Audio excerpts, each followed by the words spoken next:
Hey, hey, hey, hey. Welcome back to the Exchange Place podcast, y'all.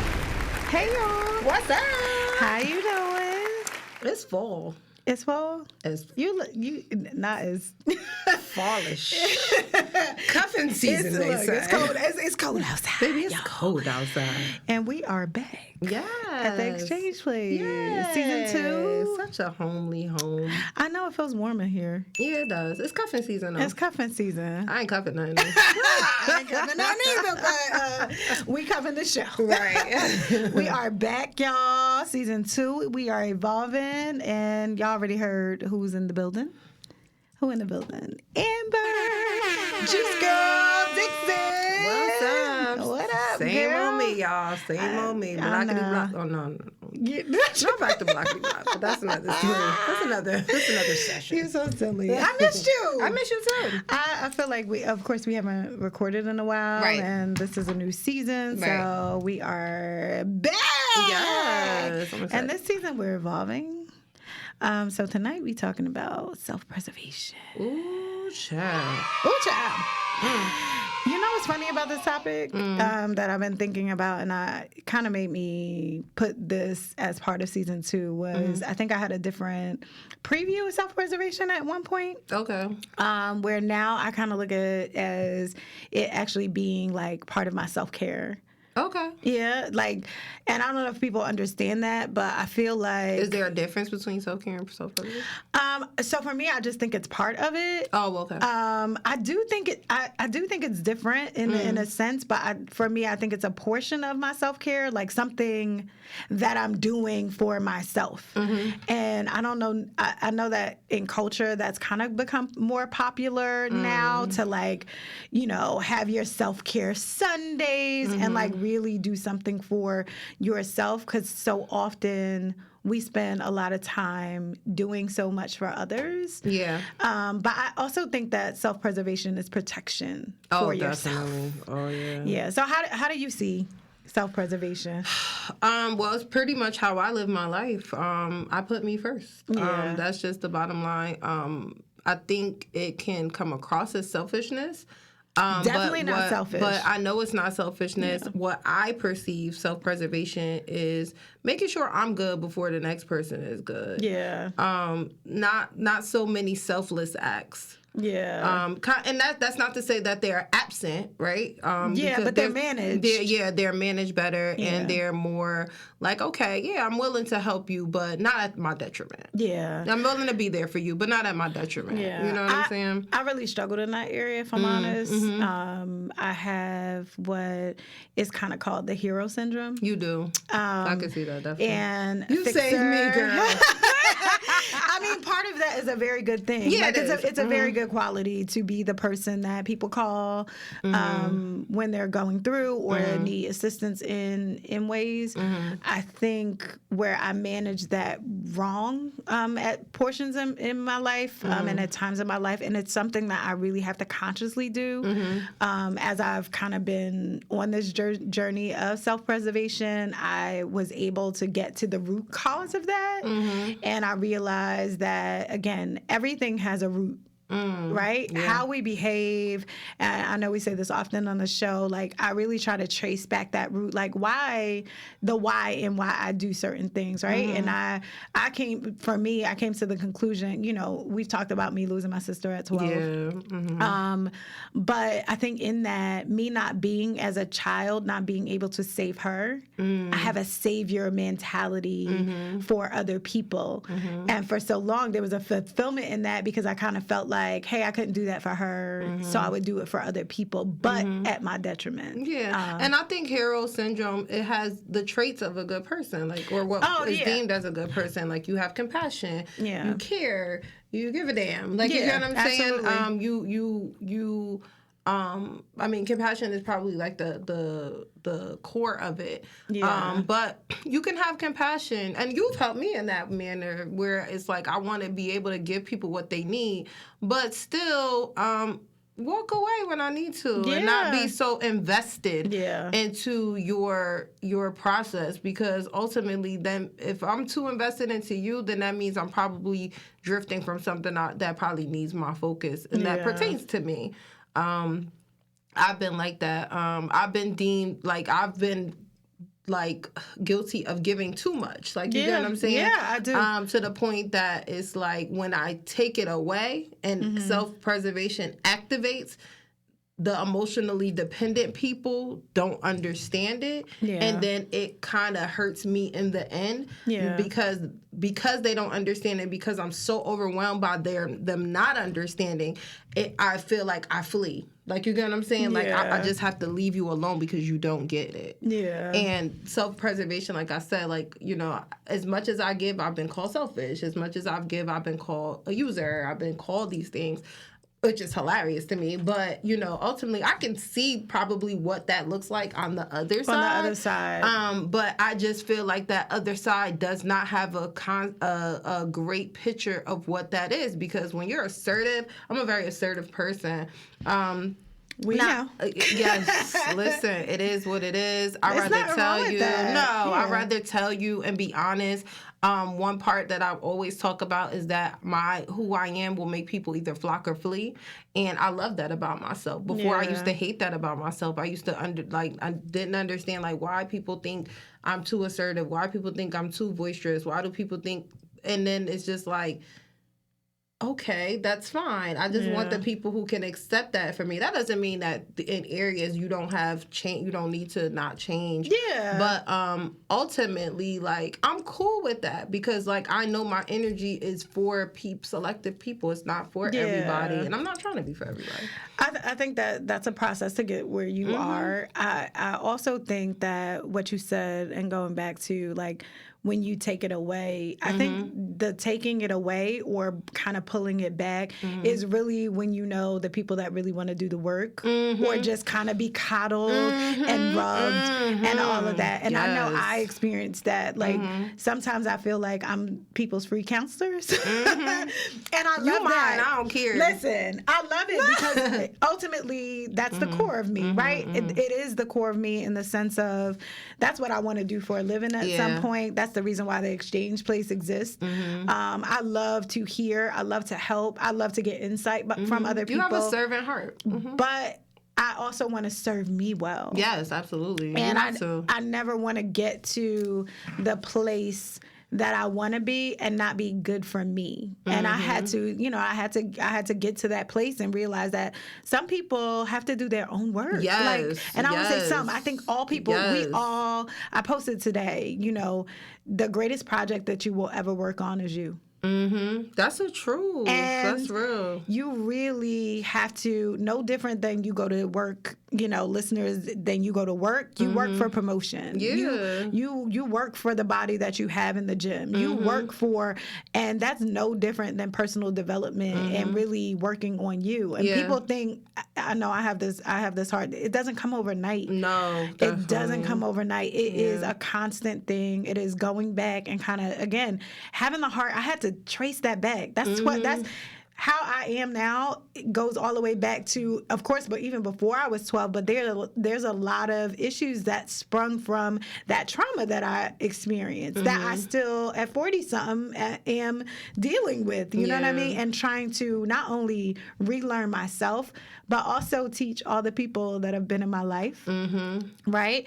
And that are used to me kind of dropping everything and coming to be that savior that, hey, I love you, but I can't always do that. Just swoop in and save you. Yeah, like, you're not an ego. I can't. I can't do that. It up. Yeah, I felt one time, it was probably like a few weeks ago, I had posted on Facebook and I was like, your friends get tired of, like I just said, ask yourself, before you call that friend who's always there for you, always that listening ear, right? Did you change anything from the last listening ear? Did you change anything from the last, you know what I'm saying, advice? Did you change anything? If not, don't drain your friends. Like, you get what I'm saying? Because that's good advice. And it's real. Like, I've been that person two people, like where I'll call and be like, and just talk their head off about all of this stuff that I'm continuing to allow. And then so I've been that friend and I've been the person on the other end. So I've been on both sides of that. Yeah. And I do try to be aware of that. Like, you get what I'm saying? Yeah. Like, if somebody is giving me sound advice and I'm still going to do whatever I want to do anyway, I can't keep beating those people down. Like, they have to have something for themselves. Like, I tell people all the time, if you ain't got to leave that man... Stop, girl. Get off my phone. If you ain't leaving that girl, boy, get out of here. Like, you get what I'm saying? Not in a bad way, because I do understand, like, breakups and all of these different types of things. They're a process. Yeah. We have emotions that we have to kind of navigate through before we can make a final decision. But I've seen people in these type of conditions for years. And you want me to still be that homegirl that's going with you to the bar, still be that girl that's, come on, girl, let's get dressed. Let's go out. Let's make him mad. Girl, no. I don't got nobody to make mad. I'm in my bed with wine, like, watching new movies, like, in peace, because ain't nobody raggedy son stressing me out. But that's another story, you know what I mean? Like, that's where I am, so you can't, and sometimes you may connect with people for that reason, right? Because that's where the self-preservation probably kicks in. Yeah. After you've kind of gone through. And sometimes I feel... And we talked about that when we went to Arizona. Like, sometimes you don't want to feel like you're judging the next person because you've kind of navigated your stuff, but it does place you in a different headspace. And when most of the headspace that I'm in is like, yo, I did the work. Like, I cried the tears. I suffered. I went through the process. So I can't sit here, I'm sorry, and hear this today. I can't. I got to save me, because I saved myself. Where was you when I was drowning? Yeah, I think, so I want to go back to locating yourself, because that's what I got out of what you said you posted. I think... And no, even for myself, because I struggled with that, is like locating where you are and understanding where you are, facing that, giving yourself grace in that place, but also having the courage. And I love your courage. I always, I love your courage in so many different situations, because we're so... Though we agree on a lot of things, we're so different. We're so different. And I know. I mean, telling them, you are such a nice person. I really see things differently. And like you said, in the sense of like understanding. And I think, again, I wouldn't say I'm not assertive. I think the way that we manage people and handle people is different. In certain situations, we might be saying the same thing. Yeah, but I'm going to give mine a little rough. I was about to say, how yours comes across may come across a little bit more like, look, where direct. Mine is like, mine is direct to me, because I already decided I ain't fooling with you. But you're softer in your approach. But the person on the other end may have they may think,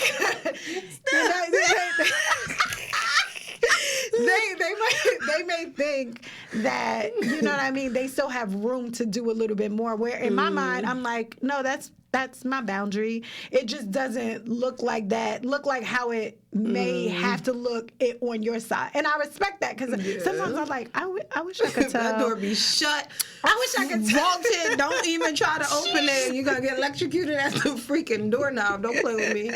Nah, but you know what? I think over time, though, you know what I used to struggle with the most? Telling people, right? Because, like, I used to be softer, y'all. Believe it or not, I wasn't a blockity-block all my life. Blocking ain't bad, though. Blocking ain't bad. I'm back to blocking. I'm definitely back to blocking. And I just got introduced to blocking, but we'll talk about that. Yeah, definitely had to show old girl the features.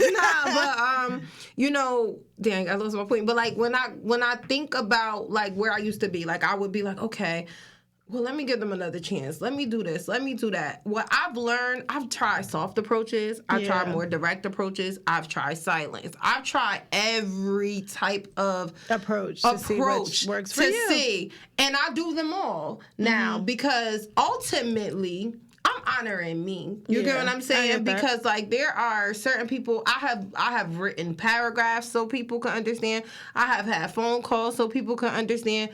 Email, all kind of stuff. And you know what? They took whatever they took from it ultimately. Yeah. Like, you get what I'm saying? And they perceived them. Exactly. And they perceived it however they wanted to perceive it.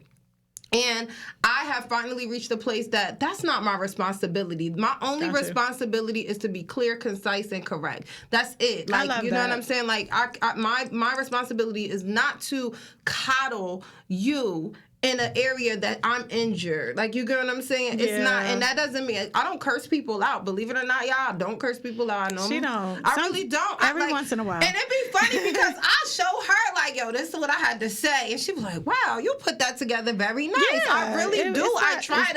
It's not me. It's just very assertive. And sometimes it could come across abrupt or whatever, but it's just, I'm not one of them. Like, you know what I mean? I'm just not. I think what you do that I really love, and I want the listeners to kind of get comfortable with it, because I'm working on it. I really want to be, I think, more assertive or more direct, I think, in those areas, because I do think, see, I have from like 0 to 100 real quick. I'll be like, oh, they think I'm nice. Yeah.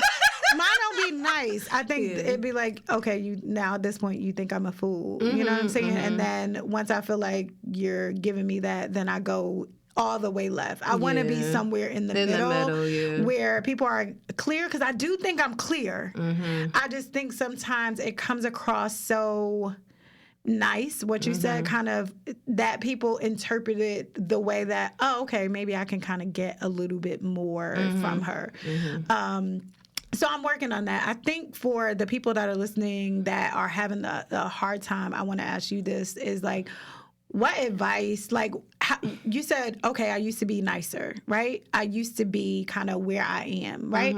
So, but nice is subjective to me. Yeah, because nice, everybody's not going to see you as nice. Yeah, like, I'm definitely not nice to everybody. I'm telling you, listen, everybody's thing. Surveys 10 people about Amber. Yeah. You're going to get 5 that's going to be like, yo, she's so dope. She put people on. She got a heart of gold. Da-da-da-da-da-da-da-da. And then you're going to get the 5 who going to say, yo, she this, she that, she nasty, she whatever. But I'm okay with both. Yeah. You know what I'm saying? Because because here's the thing. Ultimately, everybody, I don't want to say everybody, but mostly everybody gets the same Amber. What you get in the end is based on my interaction with you. Yeah. It is. I have been day to night to people, and a lot of that came from, you kind of think I'm playing with you. Like, you kind of are violating me, or you're making me feel uncomfortable. Like, you know what I'm saying? Yeah. Because it's like, if I tell somebody, for instance, everybody knows my golden rules on Sunday. I don't like to be called on Sunday. That's just not, that ain't the day we gonna kick it. Probably if I call you, I'll call you or something like that. But typically, it's like very, very distant talk. Like, you get what I'm saying? That's my thing. So if I say that to you pleasantly, and you just don't care, you disregard it, you gonna do whatever you want to do, you don't respect me. Like, you get what I'm saying? Because I know on the flip side, if that's something you said to me, like, Sundays are my family day, I know you do movies and stuff like that with your sons kids, or whatever. I don't know if you're at the movies or whatever, we do church. I respect and love you enough that I give you that space. But you know what I'm saying? It's just like, I'm only the bad guy when you can't get what you want out of me. Yeah. Then who's really the bad guy? No. And here's the thing. It's not about bad or good. It's just about who works for respect. You. Yeah. That's it. Like, you get what I'm saying? And I think where I've reached, my level that I've reached, is that I just have to align with people who get it. Yeah. That's just it. Like, and then I don't feel like, before I used to feel like, self-care, self-preservation, holy self. Amongst my people, amongst my safers, that's what I like to call people, my safers. Yeah. People I feel safe with, I don't have to do all of that. Yeah. I mean, not saying I don't have to have self-care, but we all, like, all of my closest friends, we probably do talk every day, but if we go missing a day or two, nobody feels crazy. Nobody feels like, why you ain't calling me? Nobody feels like, why you ain't talking to me? Nobody feels like it's beef. Nobody feels anything, because we are allowed to just be like, and you might get some eyes just like, like, yo, you good? I'm good, you like good. That's, we always do that. That's just like a, yo, you all right over there? Everything good? Yeah, I'm good. And if you say I'm good now, I'm not trying to force you into telling me what's going on in that moment. I respect you enough that when you're ready to come around, when you're present, you're going to tell me that. I'm going to just make sure you're okay, but I know you'll come back around. Yeah. And I think again, a lot of things, like where people have issues with self-preservation, I feel like a lot of that comes from an emotional dependence. Okay, how so? I can tell you a recent conversation that I had with somebody very close to me, and they were like, my problem is that I have attachment issues, and I don't want to hurt the other person's feelings, even when I feel like this not for me. Wow. Yes. Do people do that at this point? Yes. And a lot of that, it's like you may have abandonment issues. I had a friend one time before, I was just like, you know what? I started tapping into the thing with my mom. So, guys, I lost my mom almost 6 years ago. And, I'm like, they kind of give me characteristics of my mom. Life is short, da-da-da-da-da. You knew life was short when you was playing with me like that. Like, you get what I'm saying? Like, on the flip side, right? But that's me internalizing and like, life is short, let me not, because of these. That's attachment issues. Like, things like that. Yeah. That's kind of like, you kind of remind me of a familiar. So I don't want that to mess up because you remind me of something so familiar and dear to me. Even though on the flip side, there are really red flags with you that I really probably shouldn't be this close to you. You know what I'm saying? Just because you have good characteristics doesn't make you a safe person. I think that's growth, though. I think it's, again... It's a hell of a lot of growth. It's a lot of broken hearts, a lot of work. Locating yourself allows you, I think, to see that. Like, you know what I mean? Because I don't think people necessarily... get that. Sometimes, like, relationships, and I'll use this as an example. I had a close friend at a period of time in my life where I was more broken, if I'm honest. And I think not only broken but available. Yes. And I know as I started my healing journey, because healing is a journey, y'all. Yeah, and once you think, child, we all still healing. And that's the thing. It's like, this is not, as the listeners listen, I don't want you to listen to this and think like, we made it. No. Because I'm constantly... Kind of, sort of. I'm not even up the street yet. No. I'm down the block, though. I'm better. I'm much better than I was. There's still some things, like once I fix one thing, I'm pointing to something else. But anyway, in this relationship that I had, which has been a transitional relationship, we still are friends. We're not as close as we used to be because I think the expectation was the hero syndrome. Like, they felt like anytime they needed me, I was there, which I was, right?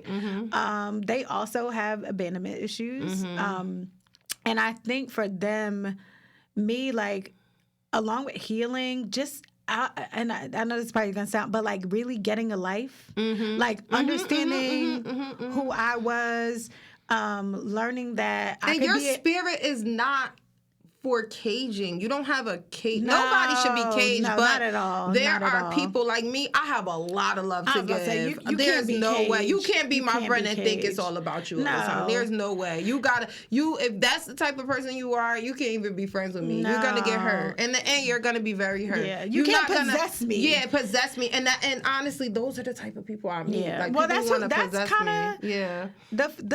What I kind of came to the conclusion of, it was almost like I was a possession of theirs, because it was like, okay, well, now I'm doing this, and kind of, I think they were asking, we actually had a conversation about this, but like, kind of, where was I? And I was just like, but I'm still here.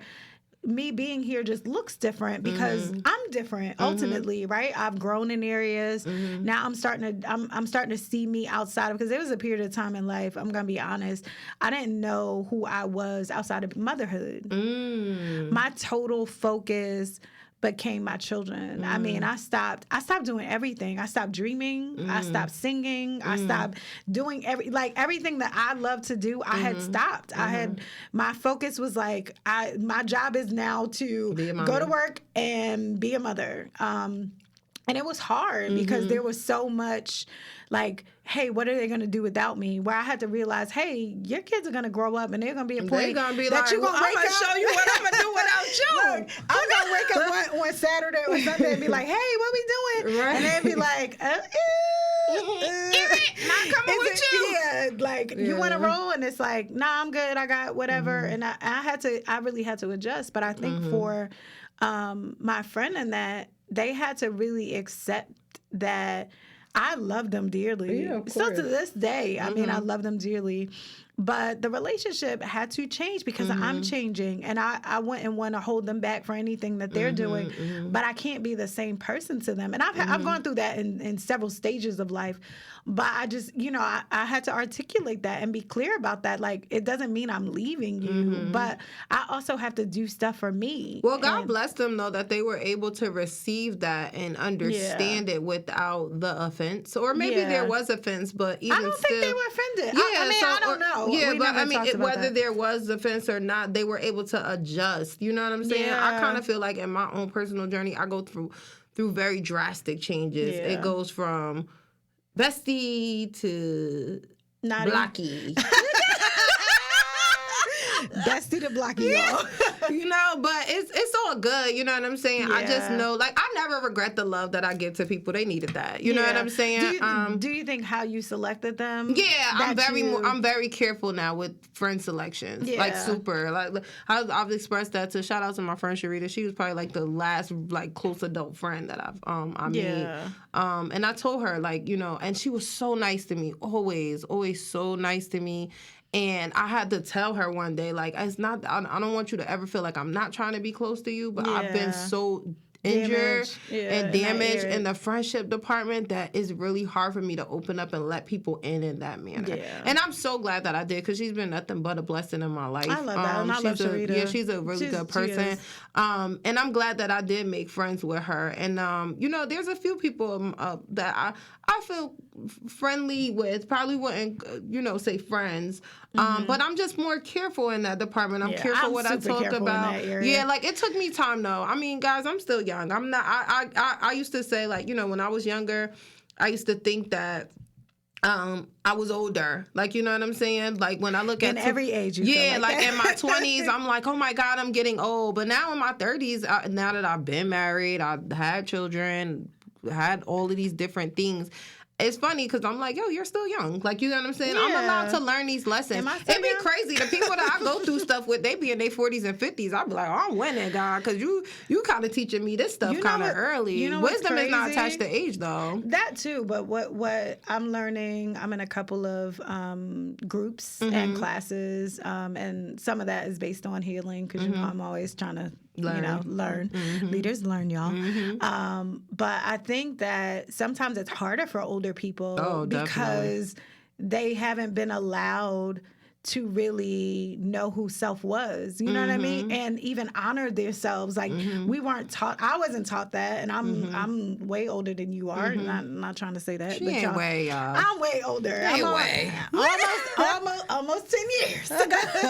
So it's just 1 year. Just 1 year. Just a few years older. But what I'm saying is, think about, our parents or whatever. Like, I remember not feeling like I even had a voice to say how I felt. Yeah. Right? So I love that.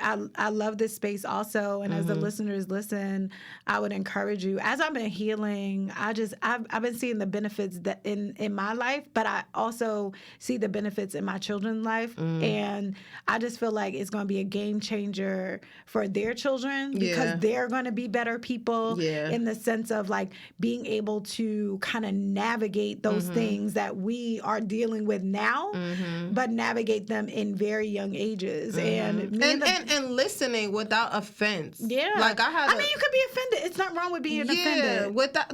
I say without offense, because I feel like if you're openly listening and you're not listening to be offended, then you have more of a open ear to what is actually being said. Like, my daughter was having like a slight emotional meltdown recently, and I said, listen, I'm going to allow you to feel, but ultimately, I got to give you advice. Like, you get what I'm saying? I say, I'm going to allow you to have your moment. I'm going to allow you to feel however you need to feel. However, listen, you know what I'm saying? But I love that I just created that space, though, that she can express herself. Or absolutely. Even, like, because she, like, as she was talking, she was just like, never mind, or whatever, right? I know she's not saying never mind to disrespect me. You know what I'm saying? She's saying it because it's a shutdown tactic. It's a dismissal tactic. You know what I'm saying? And I love that now, with my kids, like, my son, emotional. Like, they're just emotional kids. Water signs. Like, you know what I'm saying? Not Dallas so much, but like me and Kayla both are water signs. So I get it. But it's just allowing her to just express. And then it's like, okay, you've had your moment now. Are you ready to hear how we can navigate through this? Yeah. You know what I'm saying? Yeah. But I can honestly say I had that type of relationship with my mom. I love that. Yes, I didn't. And I love both of my parents, but I just feel like, and I always say this, people are only able to give us what they've had. Yeah, for sure. And that older generation didn't have those conversations with their children. Maybe you had, thank God that you had your mother, that you were able to have those conversations. But in most cases, most of us didn't. Most of us didn't have that. And especially, even if you had it later, I think I had a way more open and transparent conversation when I was an adult. But by that time, I had learned kind of not to express how I felt. Do you know what I'm saying? So it wasn't a natural thing to have those conversations. Eventually, again, in the state of losing my dad, you will talk about stuff that you wouldn't necessarily talk about. Does that make sense? But I can't say that I had that open forum to say how you feel, because I grew up in an age where a child was supposed to be seen and not heard. Stay in a child's place. You know what I mean? Whatever that is. I don't even know. I mean, be respectful. Yeah, of course. But I always want to know how they feel. And I do, even having that, we got beat. That was just it. Half the time, you didn't really even know why you were getting beatings and that kind of stuff. Because I said so. Whatever that means, right? That's funny.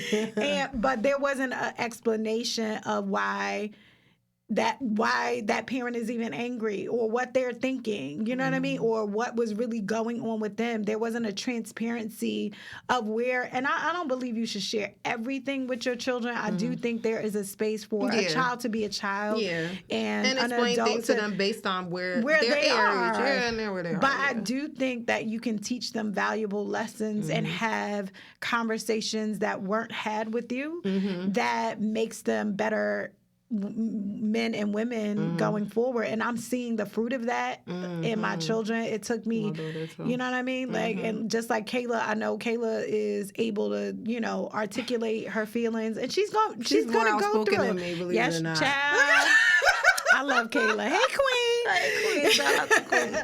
But I love her. I love that. I love to see DJ articulate how he feels in certain situations. I love how he handles stuff. I love that Jaden at 14 even has perspectives. Like, sometimes I'm listening to him talk and just like, man, I didn't even have those. I didn't have the tools. So I think it's so important, whether in adulthood, no matter how old you are listening to this, to like start really looking at getting those tools, because they'll be beneficial. And they're not just beneficial. I feel like they're beneficial to you. They're also beneficial to the people that are watching you. Yeah. Like, and you know what I do love about my daughter is that I'm very expressive to her, not even telling her grown folks' business or anything like that, but just kind of showing her my lessons with friendships and connections and people and family. And I love how she manages her friendships as a result. It shows, like, sometimes we are the sacrifice for the greater lesson. And it shows, like, in how she deals with people, how she handles people, even an area that she's struggling in. I'm teaching her, like, listen, I done been there. I done been doing this for years with this same type of people. Yeah. So I said, don't, this is how you try to manage these, like, things better, because people will try to get you out your element, but you don't have to always feed into the hook. Yeah. Like, you get what I'm saying? You know how much people try me, like how many tactics are done, how much stuff. I see it, but I don't care, because it's like the energy you spending into that, you got to go to therapy.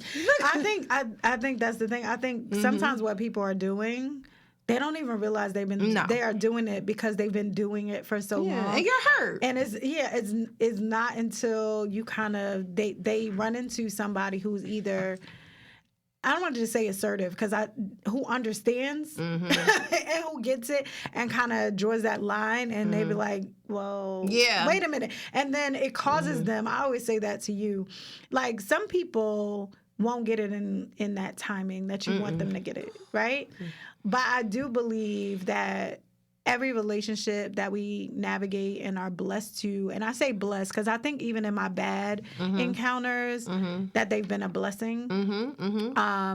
And I always say this, I never lose. Like, so I don't feel like I lose people. You learn. I feel like I learn what to do better going forward, how to choose. That's a big thing for me, is like how to choose people, how to discern people's intentions, and not that you're always going to do that. I have to give myself grace because I'm super hard on myself in that. I was actually just talking to my therapist about that because I want to do, I'm a perfectionist, y'all. Because I want to do well, sometimes people slip through. And sometimes people, she said something that blessed me. Sometimes people been doing it so long, they're masters of it. Yes. Child. So you just be like, I don't even know how that could be that same person. Yeah. It's like, they don't even realize where they are. Yeah. So sometimes you just gotta, you gotta love that relationship for what it was. Yeah. Not blame yourself for opening up. No, I never. That's the crazy part. Yeah. Even when I feel like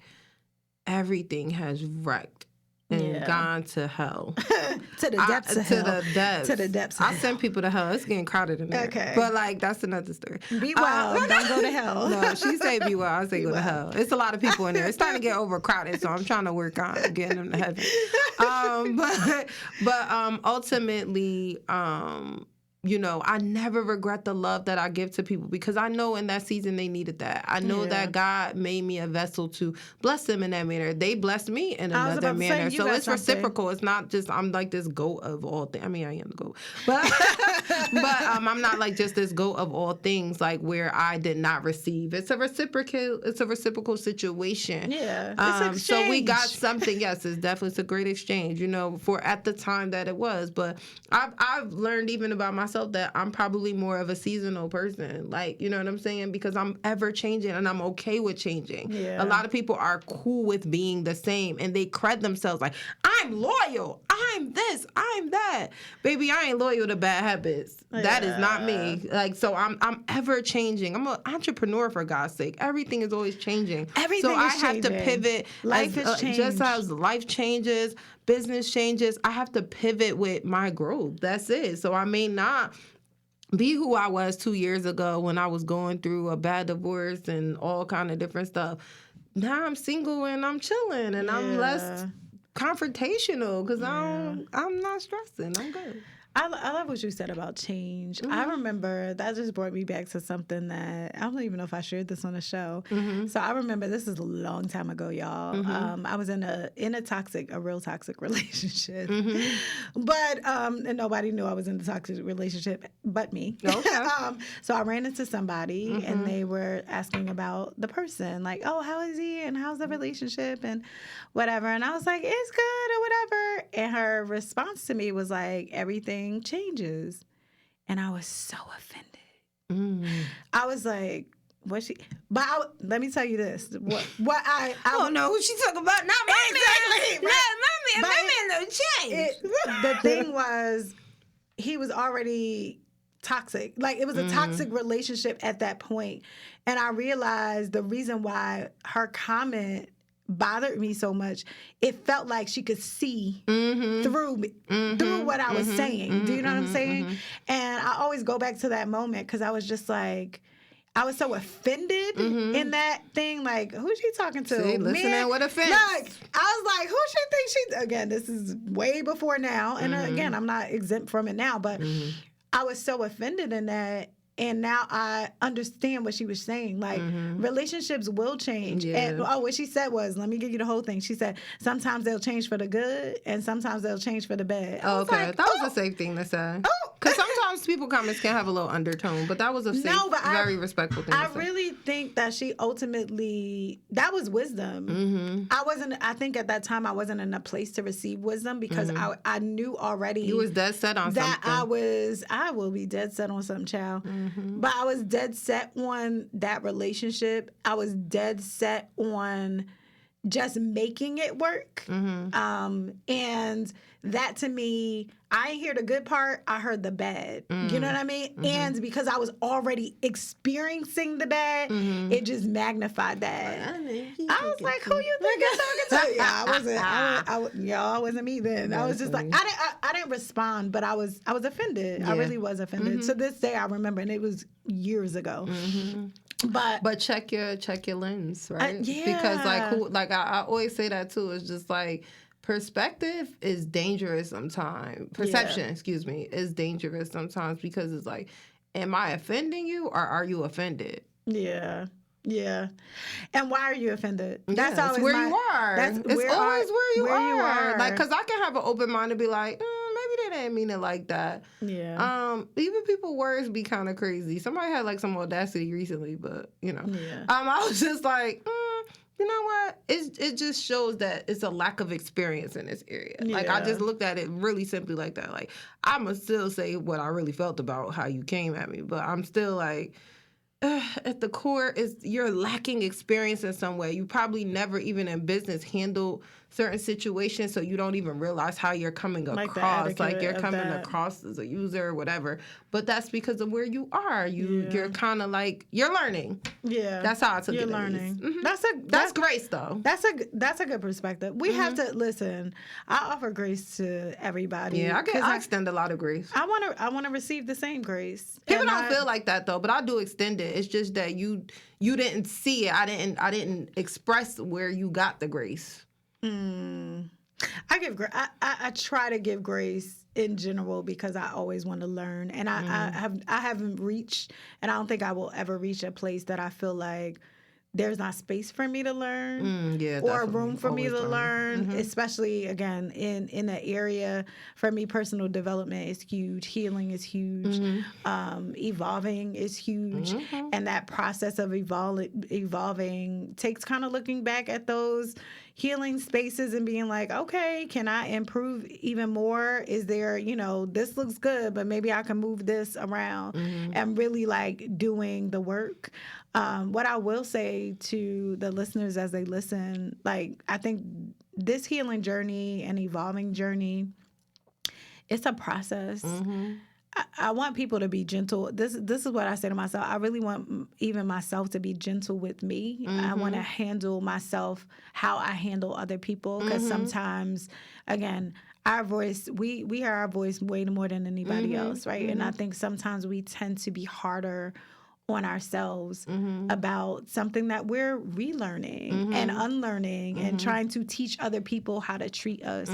But if you're not good, if you don't manage you, I ain't got nothing for you, man. I try to help you all I can. I can't do nothing. No, my bad. I can't. But no, I understand. It's like you have to preserve you, and people will perceive it as selfishness. I think in that, you have to understand that people, your no's to people, your boundaries to people ain't always going to feel good.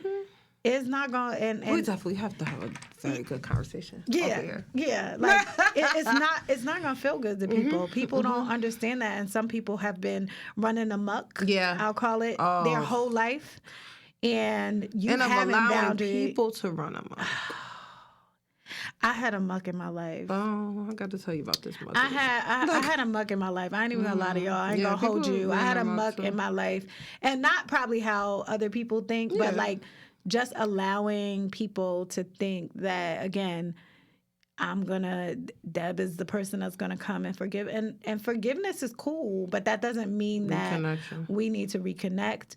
That doesn't mean that your apology now gives you access. Yes, that's the thing. And that is what people have to learn. And it's unfortunate. I don't want to say you have to teach them that, but you do have to teach them that in a certain way. We teach people how to treat us. I remember you said something to me, and it's funny because the person you said this to, I can relate to that. When you were like, you have to treat people well, because if you don't, people will leave you. They will. Right? They will. And I remember that same person, I left them, right? Yeah. And I remember you stay, like, even there was a moment of, I wouldn't say reconnection. There was a moment of, I wanted to have peace in the situation. So I actually extended the olive branch to have that. And I had zero desire to reconnect, but I felt amazing for the peace. Yeah. And I wanted to have them to have peace. I wanted my name to come up and it doesn't create anxiety. Because their name used to create an anxiety for me. But now, make me cringe or annoyed. But if I see you in the same room, I might head nod you. I might not come and hug you or say what's up like that. But I ain't mad. Like, you get what I'm saying? I'm not carrying the weight of that. Yeah. And that's a great place. Like, to just be like, I'm cool. I ain't mad. But it's over. I ain't coming back. Ever. Yeah.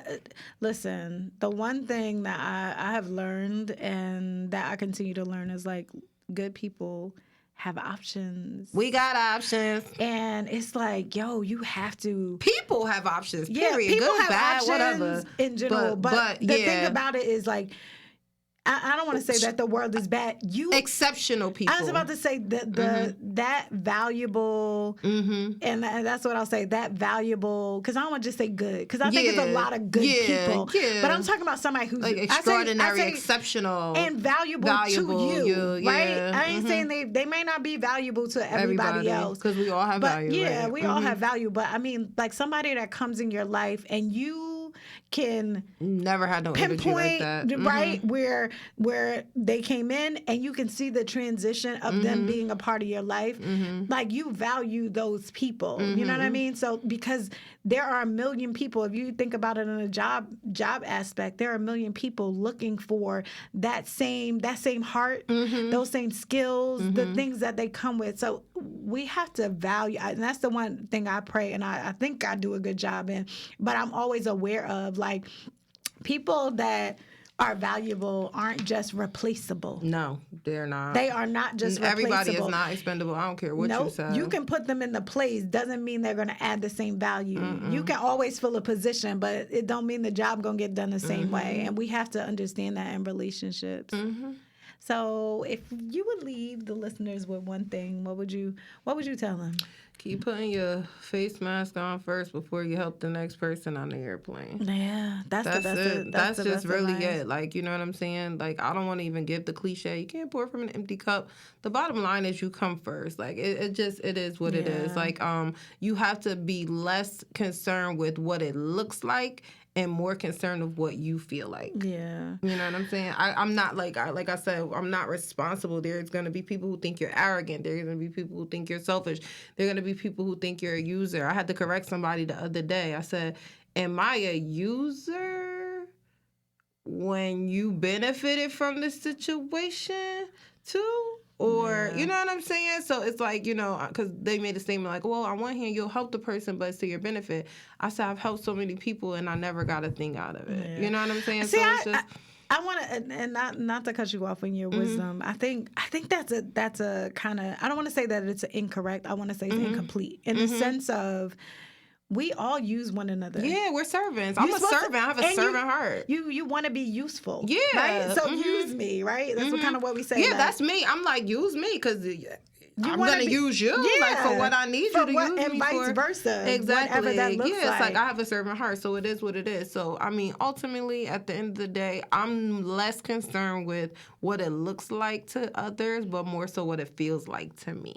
I love that. And I just want to piggyback off of that, because I think, I was going to say this, like, I would say to the listeners, stop worrying about how other people view your decisions that you make for yourself, because they're not going to understand, because it's not beneficial to them. Do you know what I mean? And I think so often, this has been an area that I struggle in, is like, of course people don't want you to do more for you, because that changes what they get from you. Yeah, they benefit. Their benefit, right? It's like, you don't want me to change because now you're not getting what was feeding you at a certain particular time. So, and it's a process, y'all. Honestly, it's a process to get out of. People say, "Oh yeah, I don't care." No, there are people that you care about what they think, but you have to care more about how you think about yourself. Like you said, what you feel like, and if what you're doing for others is making you feel not good about you, that's a problem. You have to, it's time to evaluate those relationships and friendships and family. People are in bad marriages, bad friendships, all of these different type of relationships because it looks like they've been together this long. Yeah. It seems like, but you are dying on the inside. Yeah. So we have to get out of that.